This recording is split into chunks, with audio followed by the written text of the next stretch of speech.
Kajian Hakikat, Syariat dan Hakikat. Alhamdulillahilladzi ja'alana min ibadikas salihin. Ashhadu an la ilaha illallahul malikul haqqul mubin. Muhammadar Rasulullah Shadiqul wa'dul amin. Allahumma salli wa sallim على سيدنا محمد وعلى آله وصحبه أجمعين. قال الله تعالى في القرآن الكريم: أعوذ بالله من الشيطان الرجيم. بسم الله الرحمن الرحيم. سبحان الذي أسرى بعبده ليلا من المسجد الحرام إلى المسجد الأقصى الذي باركنا حوله لنريه من آياتنا إنه هو السميع البصير. ربي اشرح لي صدري ويسر لي أمري واحلل عقدة من لساني يفقهوا قولي. لقد كان لكم في رسول الله أسوة حسنة. صدق الله العظيم. Pertama-tama yang saya hormati para guru-guru dan para alim ulama, dan yang saya hormati para pemuka agama, dan yang saya hormati para panitia peringatan Isra dan Mi'raj junjungan kita Nabi besar Muhammad sallallahu alaihi wasallam yang dilaksanakan pada malam hari yang berbahagia ini, dan yang saya hormati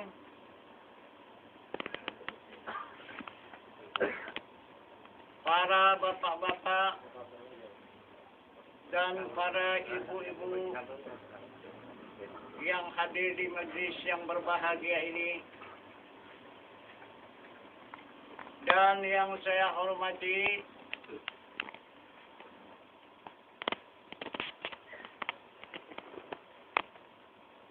anggota Majelis Ta'lim Al-Du'ain yang hadir, dan yang saya muliakan para kaum muslimin dan muslimat yang bersama-sama berhadir di malam hari yang berbahagia ini.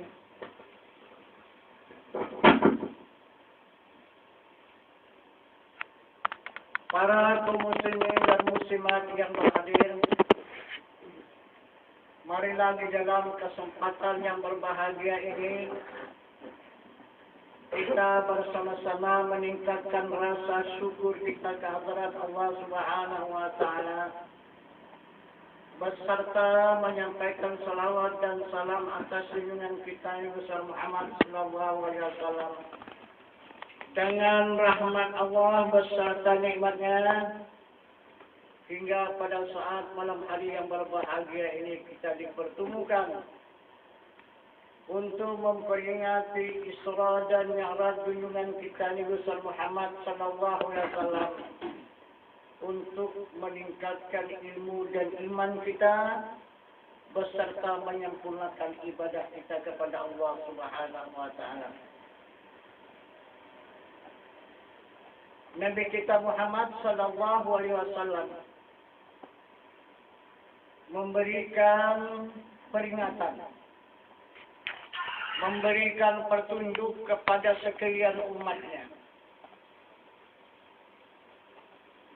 Yang mana petunjuk beliau? Petunjuk beliau di dalam sabdanya yang berbunyi, man aradat dunya fa'alaihi bil ilmi. Kata Rasulullah, jika kamu menginginkan kesenangan di dunia dengan ilmu, wa man abadal akhirah fa'alaihi bil ilmi. Jika kamu menginginkan kesenangan di akhirat juga pakai ilmu. Man aradathuma fa'alaihi bil ilmi. Dan jika kamu menginginkan kedua-duanya, senang di dunia, senang di akhirat dengan ilmu. Itu petunjuk Rasulullah. Maka bagi kita umat Muhammad Rasulullah, ada dua peringatan yang tidak dapat kita lupakan dan kita lalaikan. Pertama, peringatan Maulid.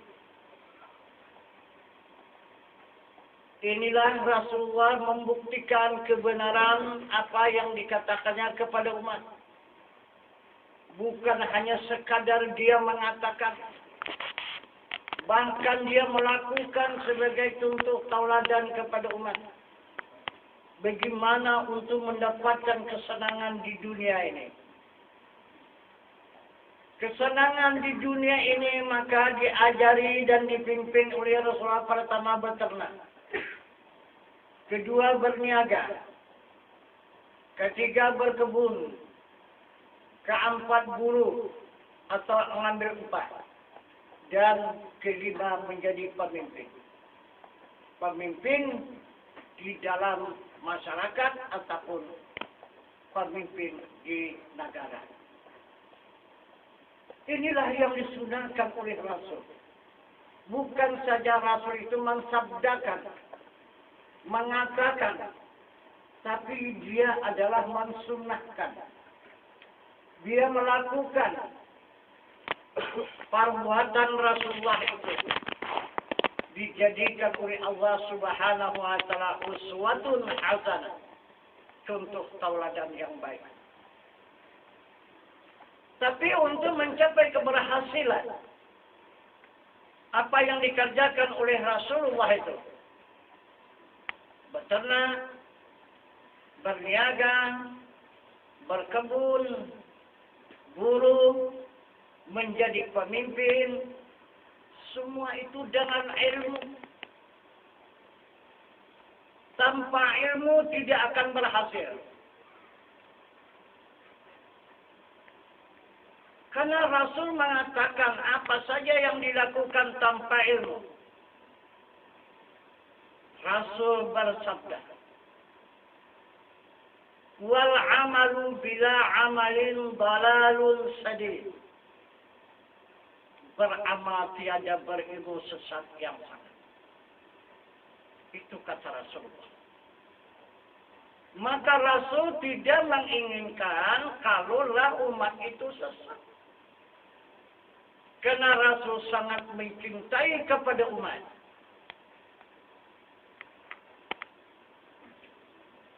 Supaya umat itu dapat membalas cinta Rasulullah. Jika dapat umat ini membalas cinta Rasulullah, maka Rasulullah menjamin terhadap kepada diri umat. Apa jaminannya? Man ahabbani kana fi ma'i fil jannah. Siapa-siapa yang mencintai aku, kata Rasulullah, beserta aku kelak di dalam surga. Jaminannya adalah surga. Siapa yang dapat mencintai Rasulullah.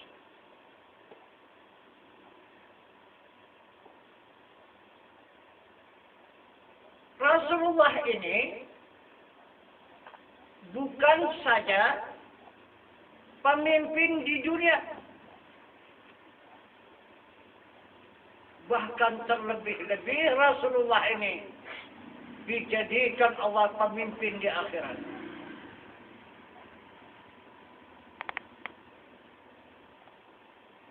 Kita umat Rasulullah dan hamba Allah ini bukan selamanya kita di dunia ini. Dunia ini alam yang fana. Alam yang sementara. Alam yang sebentar, bukan alam yang kekal. Yang kekal itu bakal. Siapa pemimpin di alam yang bakal? Juga Rasulullah. Di sini berapalah sebentar.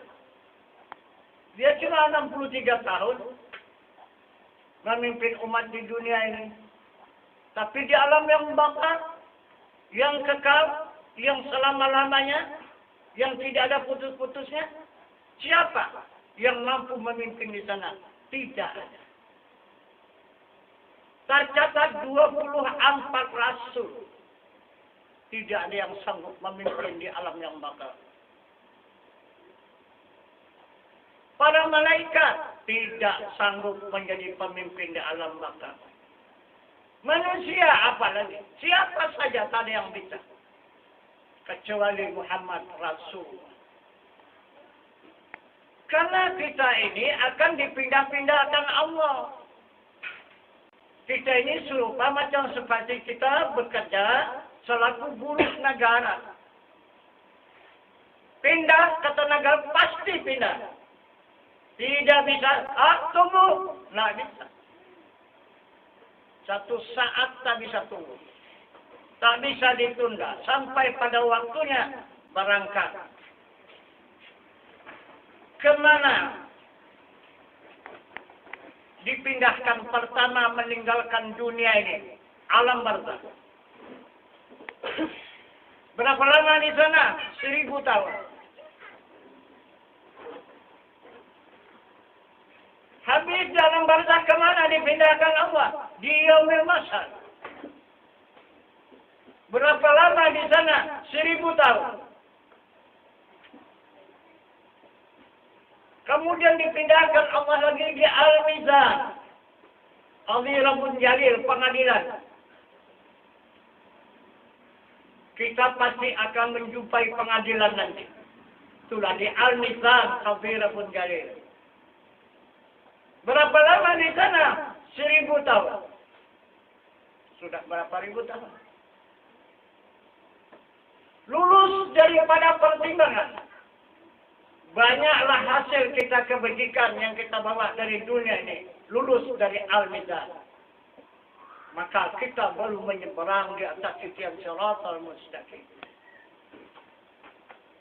Menaik 500 tahun, merata 500 tahun, menurun 500 tahun, 1500 tahun. Itu yang akan kita sebarangi. Apa di bawahnya itu sungaikah, lautankah, danaukah, apakah di bawah titik itu? Yang di bawah titik itu neraka 7 lapis ke bawah sana. Neraka. Kita akan menyeberangi neraka. Siapa yang bisa menyeberangi, ada keselamatannya, lulus dari titian, lepas dari neraka. Barulah menyeberang ke alam yang bakar.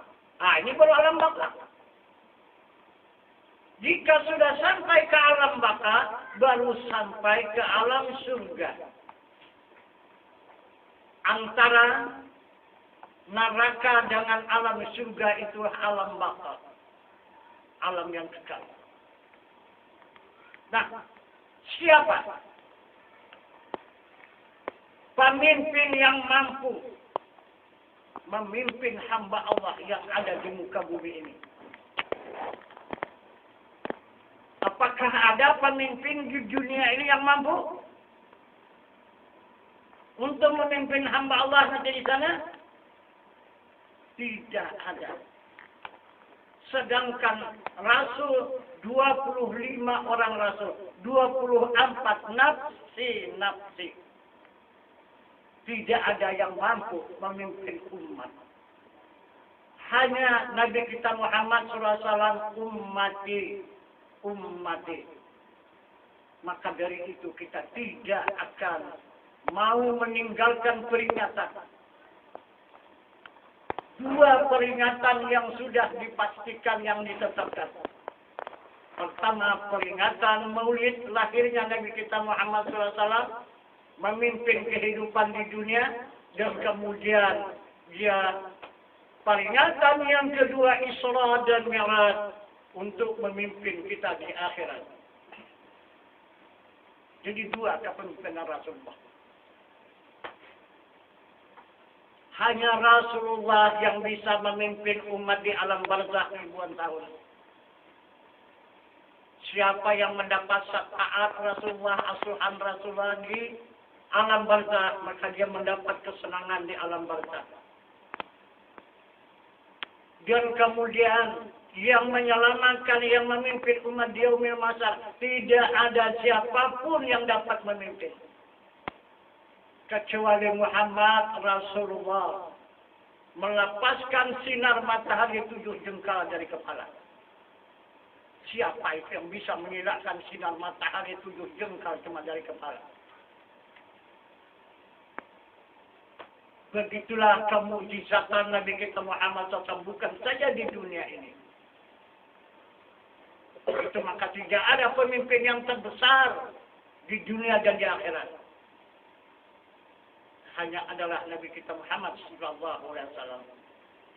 Dan siapa yang bisa memimpin umat di Al-Mizan Qadirah bin Jalil? Hanya Muhammad Rasulullah, dialah hakimnya. Yang dikatakan Qadirah bin Jalil itulah Nabi kita Muhammad SAW. Hakim yang sangat adil.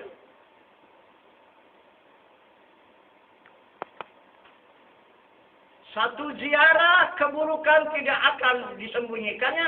Satu ziarah kebajikan tidak akan juga disembunyikannya. Tetap akan dinyatakannya di Al-Mizan Qadirah bin Jalil. Kemudian, siapakah yang dapat menyelamatkan hamba Allah melewati neraka, menyebarangi titian siratan mustaqim seperti rambut di belah 7 itu? Siapa? Tidak ada. Sedangkan Allah Subhanahu wa Ta'ala pun tidak menyelamatkan hambanya. Ya, terserah hamba itu sendiri, kata Allah. Allah tidak akan mau menyelamatkan hambanya. Inna Allah yaghfiru ma biqaumin hatta wa yughayyiru ma bi anfusihim. Aku tidak akan memperubah seseorang nasib kaum, kata Allah. Kalau tidak, kaum itu sendiri memperubah nasibnya. Kenapa? Allah berkata seperti itu, apakah Allah tidak bertanggung jawab atas hambanya? Apakah Allah mencabut kasih sayang terhadap hambanya? Pertanggungjawaban Allah sudah tercurah kepada Muhammad Rasulullah. Kasih sayang Allah sudah dicurahkannya kepada Muhammad Rasulullah. Tidak akan dua mengasihi mencintai hamba ini. Hanya cukup Rasulnya. Kalau tidak akan diutusnya Rasul itu. Karena Rasul itulah yang bertanggung jawab. Kalau di dunia ini dikatakan Rasul itu duplikat Tuhan, itulah Muhammad Rasulullah. Jadi apa kata Muhammad itu kata Allah. Nah, jadi yang kita niatkan pada malam hari yang berbahagia ini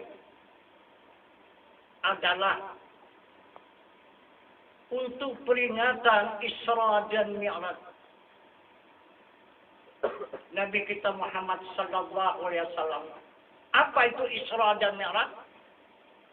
Muhammad diperjalankan untuk menghadap kepada zat Allah Subhanahu wa taala.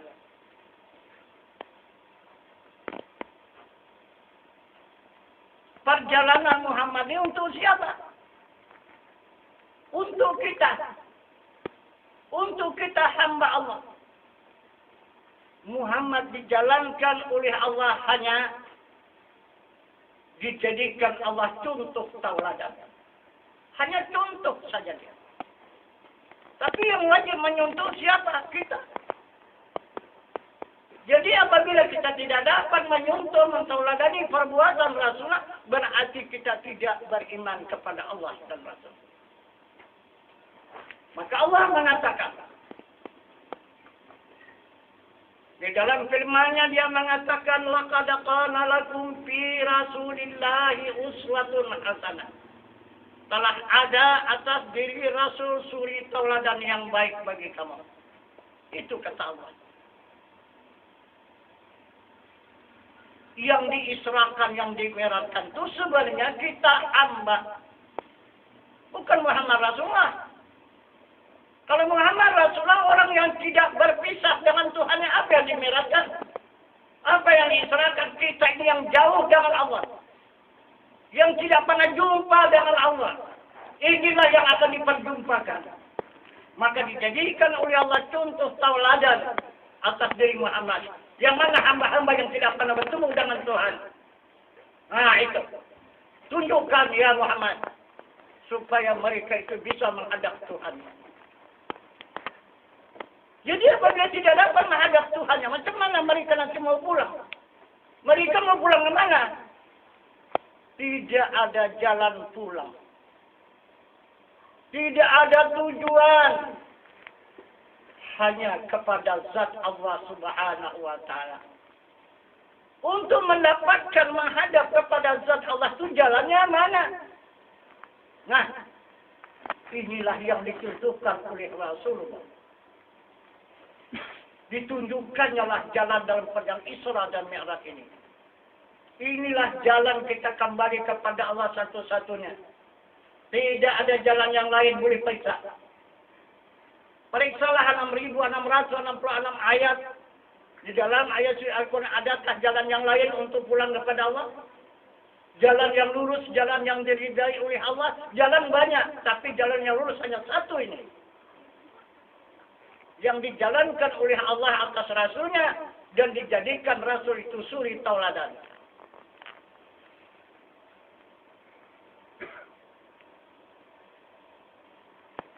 Kemudian, dari mana Muhammad Rasulullah melakukan perjalanan Isra dan Mi'raj ini?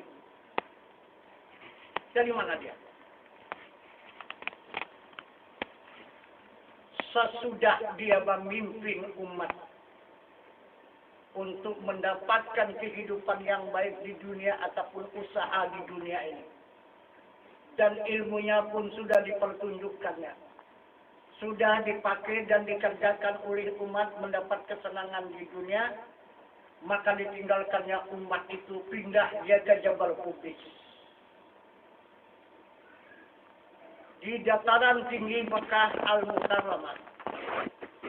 Sekarang ini dijadikan oleh Raja Fahd istananya. Jadi sekarang situ ada surau Rasulullah. Itulah di Jabal Qubis itu. Sekarang di tengah-tengah istana Raja Fahd itu.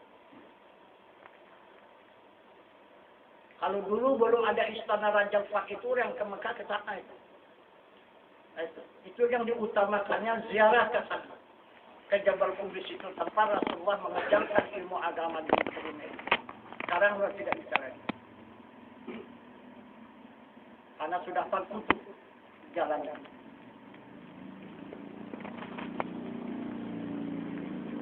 Apa kerja Rasulullah? Semasa dia pindah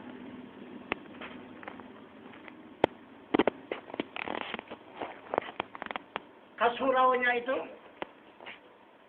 apa yang dikerjakannya di suraunya itu? Tidak ada yang lain dikerjakannya. Maka ikut di situ para sahabat dan umat. Di atas bukit Jabal Qubis itu. Dengan tempat hanya sebuah surau. Disitulah Rasulullah siang dan malam bertatap muka dengan para sahabat dan umat. Apa yang disampaikan oleh Rasulullah? Apa yang diajarkan oleh Rasulullah kepada sahabat dan umat untuk menyampaikan amanah perintah Allah Subhanahu wa Ta'ala untuk disampaikan. Apa yang disampaikannya? Selama 13 tahun Rasulullah di Jabal Qubis itu, tidak pernah dia bertanya kepada sahabat dan umat, berapa waktu kamu tadi salat? Tidak. Berapa puluh hari sudah puasa yang kamu kerjakan? Juga tidak. Berapa banyak hartamu yang kamu keluarkan zakatnya? Juga tidak. Berapa kali sudah kamu melaksanakan ibadah haji? Juga tidak. Tidak pernah tersinggung.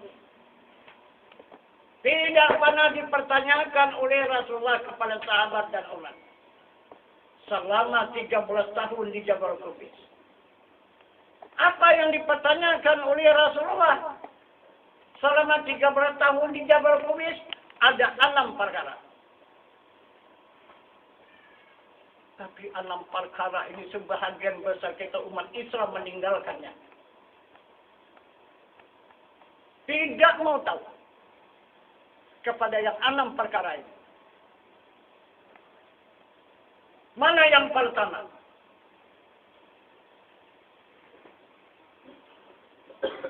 Yang pertama yang disampaikan oleh Rasulullah kepada sahabat dan umat, Marrabbuka. Siapa Tuhan kamu? Ini yang pertama. Tidak bisa dijawab oleh umat. Dah. Tunggunya waktu. Besok. Kumpul lagi. Tanya lagi. Marrabbuka. Siapa Tuhan kamu? Juga. Tidak dijawab. Lusa. Kumpul lagi. Marrabbuka. Rasul tidak akan mau pindah. Sebelum dijawab, dia tidak akan mau memindah pertanyaan itu. Tetap itu saja dipertanyakan. Marrabbuka. Siapa Tuhan kamu? Kalau kita jawab Allah, namanya. Yang ditanya bukan nama. Bukan dia bertanya siapa nama Tuhan kamu. Bukan. Ini Tuhan kamu siapa? Arti Tuhan yang menjadikan diri kamu itu siapa? Itu yang ditanya oleh Rasulullah.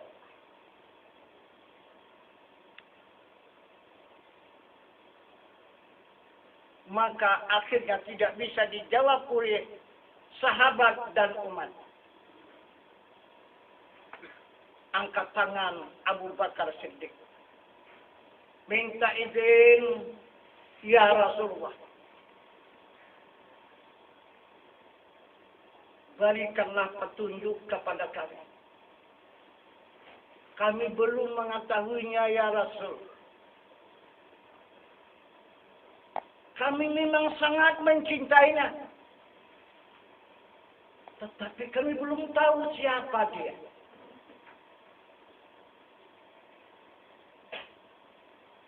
Karena kami yakin kami ini daripadanya, pasti kami kembali kepadanya. Bagaimana nanti kami pulang ya Rasul kalau kami tidak tahu? Tolonglah Rasul. Tidak ada penyelamat bagi diri kami, hanya Engkau lah ya Rasul. Tolong tunjukkan kepada kami siapa Tuhan kami yang sebenarnya. Supaya kami dapat menyembahnya. Kalau tidak, kami ini adalah menyembah berhala. Menyembah yang dijadikan, yang dibikin sendiri kemudian disembah. Maka dikatakan Tuhan Lata dan Uzza, bukan Allah Subhanahu wa Ta'ala. Jadi mendengar perkataan Abu Bakar, Rasulullah termenung. Sebentar, kemudian sesudah dipikirkannya, baru dijawabnya. Apa jawaban Rasulullah untuk memberikan petunjuk kepada sahabat dan umat? Maka tercatat di dalam ayat suci Al-Quran. Al-Furqan nomor 58. Itu jawaban Rasulullah.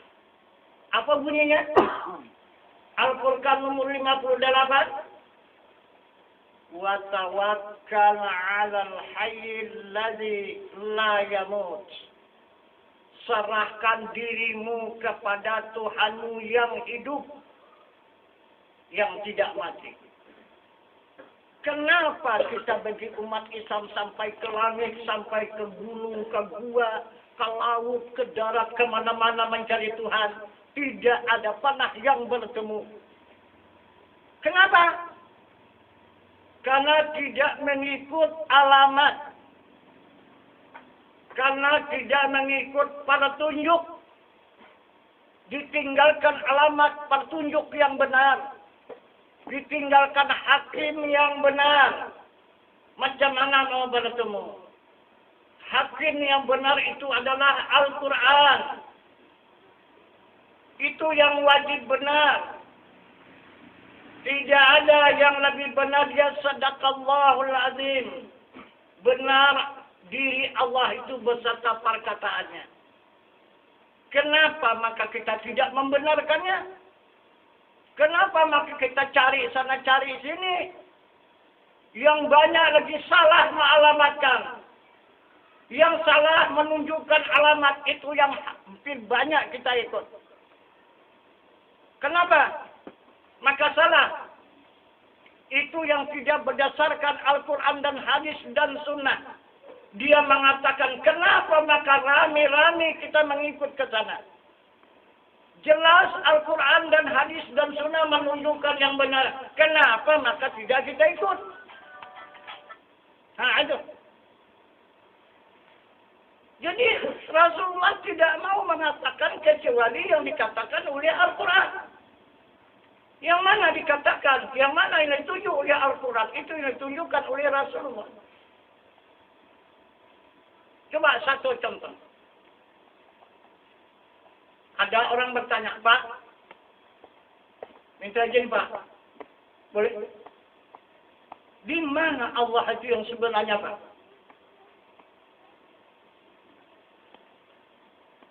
Yang penting kita dipeliharakan oleh yang di atas. Apa yang di atas sana? Coba, apa yang di atas sana?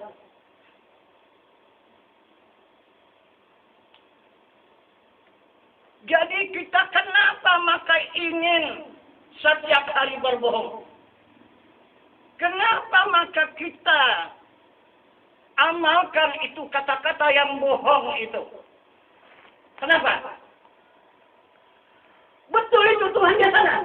Dia pun tidak pernah naik ke sana.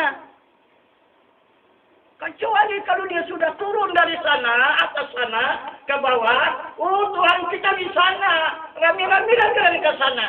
Itu baru ini yang tak pernah serupa kitanya. Ngapak juganya di bumi ini. Tak pernah naik. Tak pernah manjat. Kok bisa mengatakan Tuhan itu di atas sana? Apa tak kesasar kita jadinya? Coba. Berdasarkan apa dia mengatakan di atas itu? Apa dasarnya? Mana?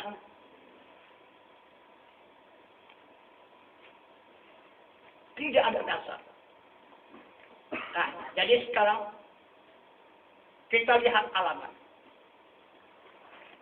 Nabi kita Muhammad SAW sudah mengatakan alamatnya adanya diri Allah itu yang menjadi Tuhan, yang menjadikan alam semesta ini, yang hidup, yang tidak mati. Tidak ketengah di atas. Wa tawakkal 'alal hayyil ladzi la yamut. Serahkan dirimu kepada Tuhanmu yang hidup, yang tidak mati.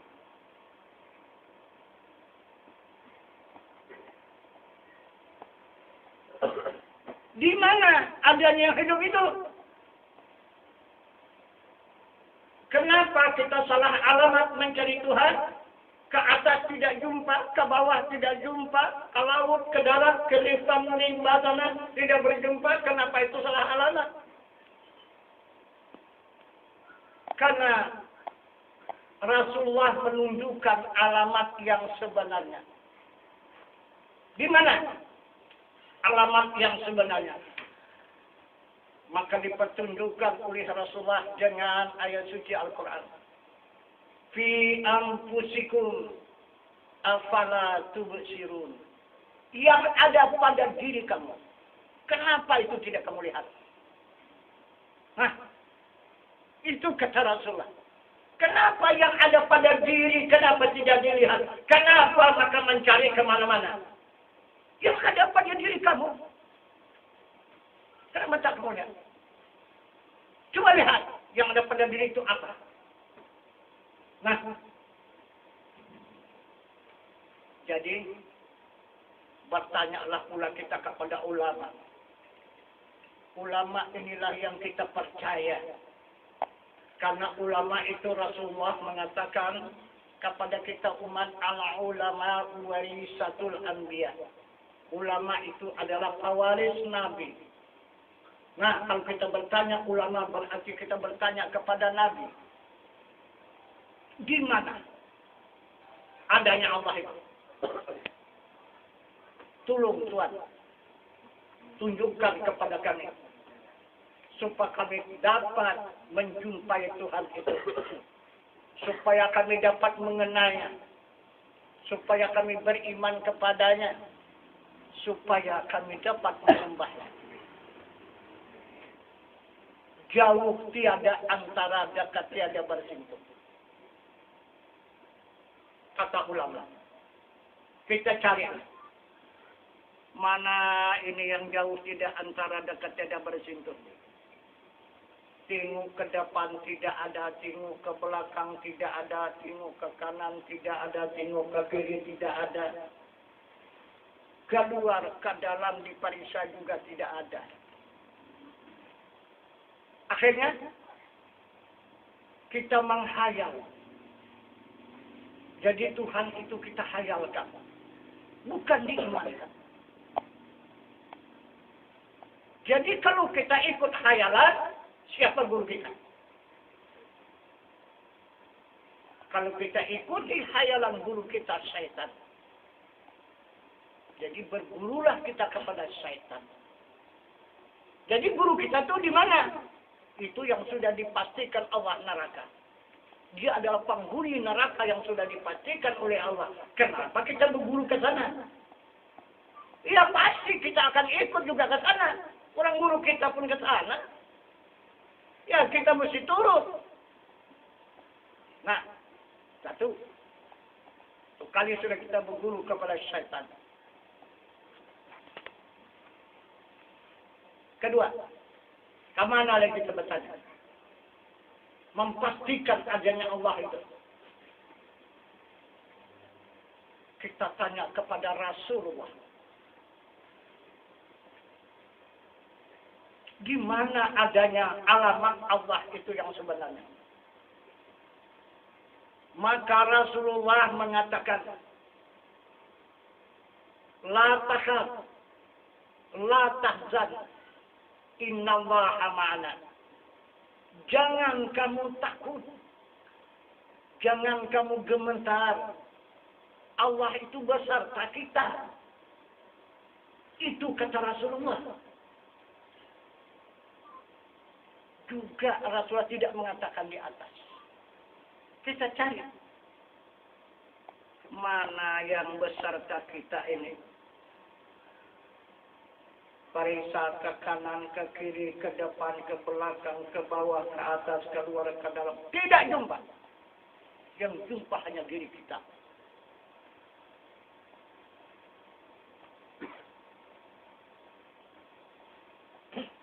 Akhirnya, jadi hayalan Allah tadi yang dikatakan oleh Rasulullah. Karena tak jumpa. Tadi saya iman. Iman ini sudah jumpa.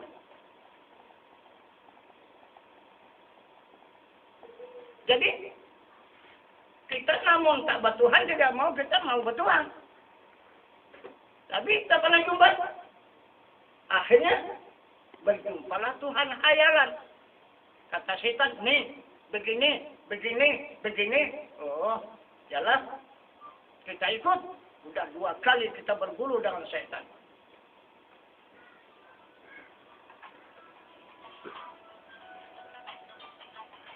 Kemana lagi bertanya?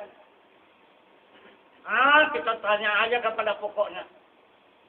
Kepada hakim yang terbesar. Siapa? Allah mengatakan, Yasin wal Qur'anil Hakim. Aduh, kata Allah. Quran. Itulah hakim. Itulah yang membuktikan kebenaran. Itulah hakim. Itu Al-Quran. Bolehlah. Maka kita tanya Al-Quran. Kita bacalah pula kan. Jadi kita bertanya itu membaca.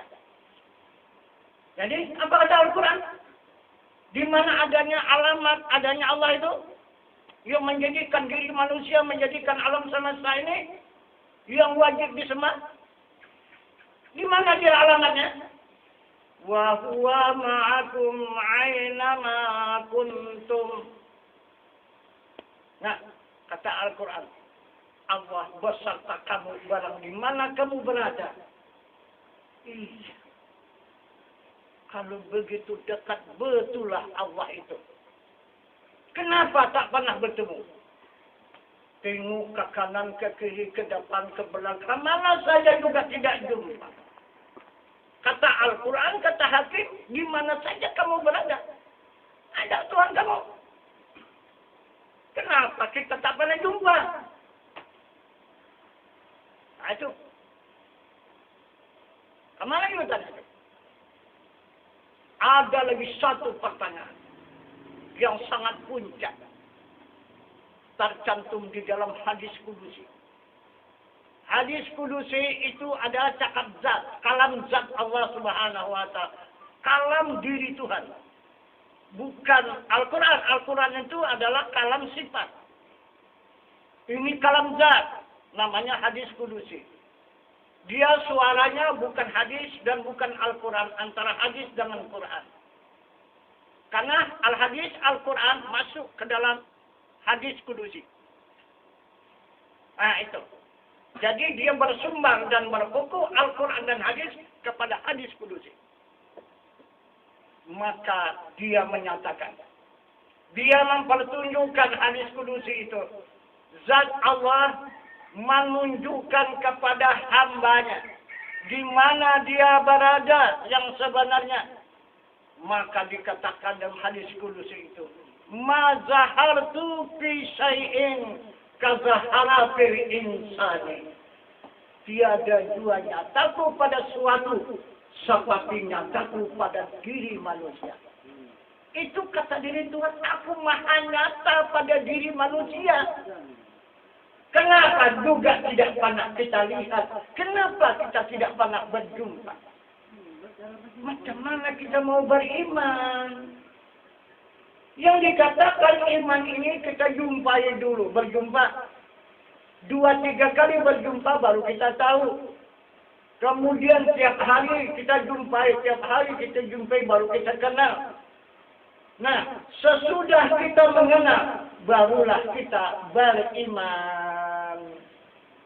Bukan mudah itu iman. Udah kenal betul, baru iman. Apa itu iman? Tidak lupa. Tidak lupa lagi. Itu arti iman.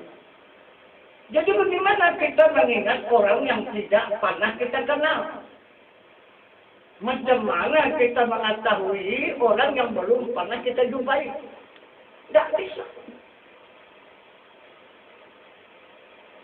Dengan apa kita menjumpainya? Dengan apa kita mengenal diri Tuhan itu? Nah, ini yang dikatakan oleh Rasulullah tadi. Wa man abadal akhirah fa'alaihi bil ilmi. Jika kamu menginginkan kesenangan di akhirat, jangan ilmu. Aduh. Jadi melihatnya jangan iman. Kalau sudah orang beriman, tidak ada pandangannya yang lain, hanya kepada wajah Allah. Itu orang yang beriman. Sesuai dengan petunjuknya di dalam ayat suci Al-Quran, fa'ainama tuwallu fasamma wajh Allah. Barang kemana hadap kamu, di sana wajah Allah. Wajah itu sifatnya yang laisa kamitslihi syai'un wa huwas samiul basir. Kesanalah siang dan malam bagi orang yang beriman, tidak ada terdinding, tidak ada tertutup wajah Allah. Nyata wajah Allah itu. Itu yang katakan iman. Nah, inilah modal Rasulullah untuk Isra Mi'raj. Apa yang diisrakan di Mi'raj? Kalau kita ada modalnya.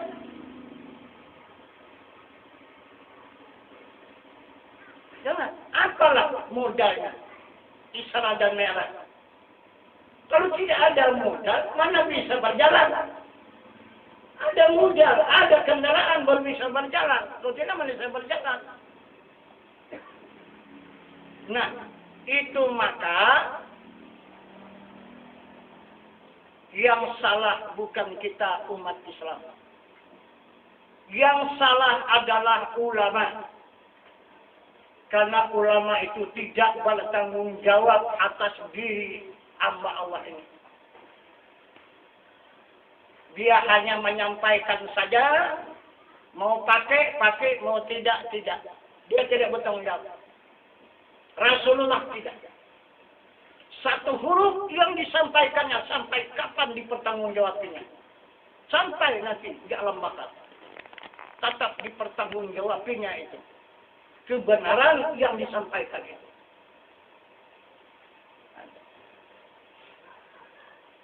Kebanyakan ulama tidak bertanggung jawab asal sampaikan udah. Kadang-kadang yang tidak diketahuinya pun disampaikannya. Cuman hanya tahu dia ceritakan, ada tertulis di buku disampaikannya. Dia pun tidak tahu apa maksud yang tertulis di buku itu. Itu paling berbahaya. Ini maka kita pun kabur umat ini. Karena Allah sudah mengancam kepada ulama-ulama hanya pandai menyampaikan saja. Namun dia tidak mengetahui dan mengamalkan. Itu sangat dimurkai Allah, kemurah maktan indallah mala taqulu mala taf'alun. Itulah orang yang sangat dimurkai oleh Allah. Hanya pandai mengatakan saja, begini Al-Quran, begini Al-Hadis, begini sunnah, begini surga, begini neraka. Dia pun tidak tahu mana surga, mana neraka, tidak tahu. Itulah orang kemurah maktan indallah. Itulah orang yang sangat dimurkai oleh Allah. Namun dia tidak mengetahuinya dan tidak mengamalkan. Jadi yang disampaikan ini, yang diketahui dan diamalkan, berguna, bermanfaat. Kita rasakan kebenarannya, baru sampaikan. Baru kita bertanggung jawab sampai di mana saja. Jadi ini kita tak tahu, kita sampaikan mana kita tidak bertanggung jawab. Nah itu. Nah, jadi itu kata Rasulullah. Dengan ilmu kita mendapatkan jalan akhirat itu. Nah, jadi inilah yang disampaikan oleh Rasulullah kepada umat ini. Apa maksud Rasulullah? Supaya tidak Muhammad Rasulullah saja menghadap Tuhan. Semua sahabat dan umat menghadap Tuhan. Maka ditunjukkannya Tuhan yang dihadap itu dulu. Supaya diketahui. Tunjukkannya dulu supaya tahu kalian ini Tuhan yang akan dihadap. Yang jadi apa? Dirinya. Tapi sama saja di Jabal Qudus bukan saja dirinya ditunjukkannya. Dari mulai dirinya, sifatnya, atau kelakuannya, atau asmanya, dan kemudian afalnya. Nah itu. Jadi alamatnya di mana? Ah ini. Yang ditunjukkan oleh ulama, yang ditunjukkan oleh Rasulullah, yang ditunjukkan oleh Al-Quran, yang ditunjukkan oleh hadis kudusi. Di mana alamat adanya Tuhan yang akan kita hadap, tidak jauh dari diri manusia. Nah itu. yang beserta dengan manusia. Rasulullah mengatakan, barang siapa yang menceraikan antara hamba dengan Tuhannya, itu adalah orang yang memisahkan antara muhadas dengan qadim. Karena hamba ini muhadas, Tuhan itu qadim. Dipisahkan. Itu yang saya bilang tadi. Di mana adanya Allah, Pak? Di mana adanya Muhammad Rasulullah, Pak? Di Mekah. Di Madinah, sana. Tuhan, sana. Muhammad, sana. Hamba di mana? Umat di mana? Ini. Jadi dipisahkan Allah dengan Muhammad. Dipisahkan Allah dengan hamba. Dipisahkan umat dengan Rasulnya. Ini siapa ini? Siapa ini? Kelompok apa ini? Maka Rasulullah tegas mengatakan, ini orang jahil murakab. Ini orang 2 kali jahil. Lebih jahat daripada jahiliyah dulu. Jahiliyah dulu, karena tidak ada orang yang memberitahukan, maka dia jahil. Sesudah datang Muhammad memberitahukan, dia tidak jahil lagi. Dia ikut Muhammad mengetahui Tuhan. Kalau sekarang tidak. Kenapa maka jahil umat sekarang kebanyakan guru? Itu maka jahil. Maka jahil murakab. Ada yang 15, 20 gurunya. Coba. Yang manapun tadi ikutnya itu. Kan luar biasa itu. Dia lebih daripada guru yang 20. Hadis semua tidak yang benar. Ada yang benar guru yang 20 itu. Dia yang benar. Coba. Apa saja yang murakab? Buktinya. Siapa yang memisahkan antara hamba dengan Tuhan, berarti dia musuh Al-Quran dan hadis. Sedangkan Al-Quran jadi mengatakan, wahwa ma'akum ma'ayna ma'akuntum. Allah beserta kamu barang di mana kamu berada. Hadis mengatakan, la tahab la tazal inna Allah mana. Jangan kamu takut, jangan kamu gemetar, Allah itu beserta kita. Nah, tidak ada yang berpisah hamba itu dengan Tuhannya. Kenapa? Maka kita pandai memisah-misahkannya. Maka Rasul menghukum kepada umat itu jahil murakab. Nah itu.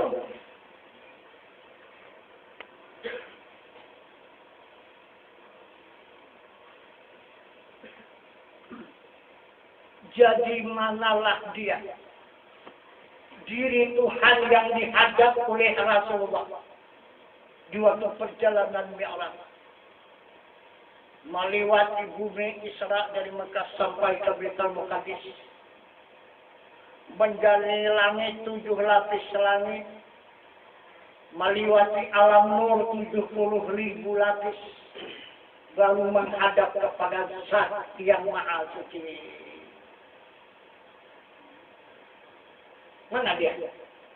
Karena ini sudah ditunjukkan oleh Rasulullah kepada sahabat dan umat, baru Muhammad itu pergi menghadap. Nah, dulu dia menghadap. Kalau sudah aku menghadap, baru pilih nanti. Nah, itu kata Muhammad Rasulullah. Jadi yang mana yang dihadapnya? Yang dihadapnya, ini yang dikatakannya tadi jawab pertama. Wa tawakkal 'alal hayyil ladzi la yamut. Serahkan dirimu kepada Tuhanmu yang hidup, yang tiada mati. Yang hidup itu apa? Yang hidup itu sifatnya kah, asmanya kah, apanya kah, atau zatnya? Yang hidup itu adalah zatnya yang maha suci. Di mana adanya wallahu muhitun fil alamin. Dia merata di seluruh alam. Muhit, merata. Mesra di seluruh alam. Itulah adanya zat yang maha suci. Itulah yang menjadikan diri manusia. Yang menjadikan alam semesta. Inilah yang wajib disembah. Kenapa menyembah yang bukan menjadikan diri kita? Al-Quran. Al-Furqan 58. Ini menunjukkan zat Allah yang Maha Suci. Ini yang dihadap oleh Rasul. Ini yang dinyatakan dalam ayat suci Al-Quran. Masjidil Aqsa. Siapa yang dapat menghadap kepada zat yang Maha Suci, maka menjadilah pertemuan itu Masjidil Aqsa. Itu yang dikatakan alam Arab.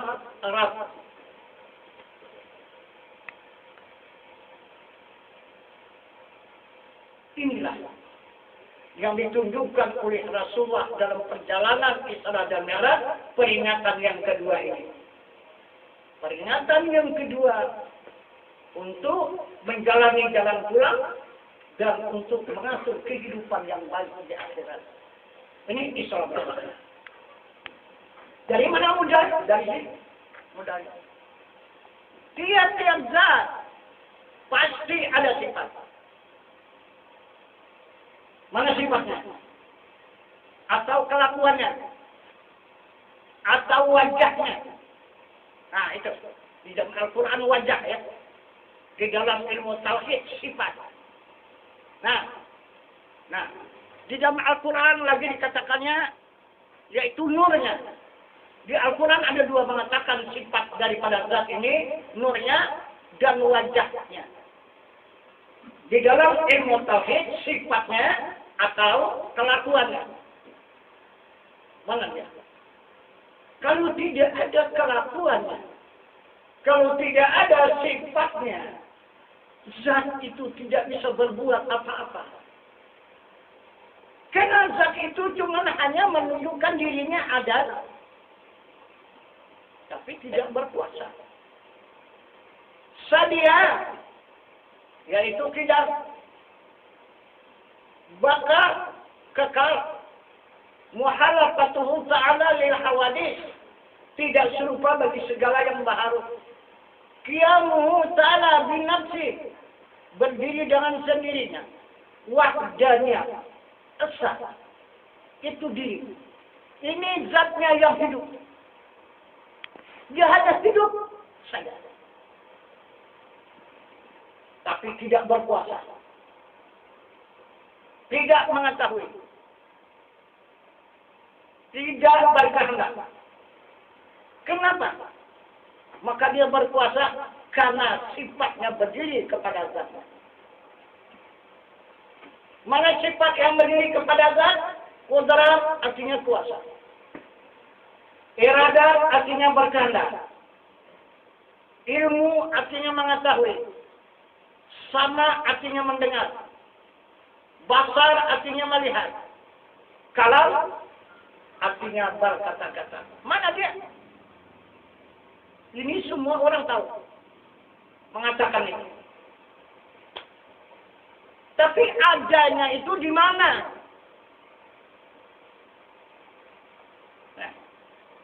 Tadi sudah ditunjukkan adanya zat tadi. Bukan hanya mengatakan adanya zat, tetapi sudah ditunjukkan adanya zat itu wallahu muhitum fil alamin.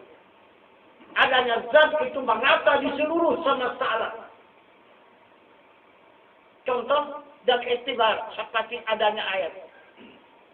Di mana saja air itu ada. Air itu bukan banyak. Air itu satu. Tetapi dia maha besar. Nah, itu sebagai contoh iktibar diri Allah yang hidup itu. Biasa. Tapi dia maha besar.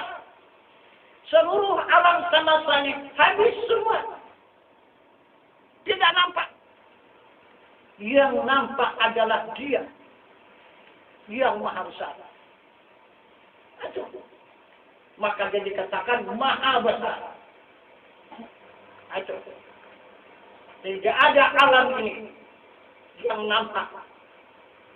Hanya yang nampak zat Allah yang hidup. Itulah zat yang maha suci ataupun diri Tuhan yang maha suci. Nah, mana sifatnya di mana berada? Maka dikatakannya di dalam ayat suci Al-Quran. Adanya sifat ataupun kelakuan ataupun nur daripada zat itu. Coba buka surah An-Nur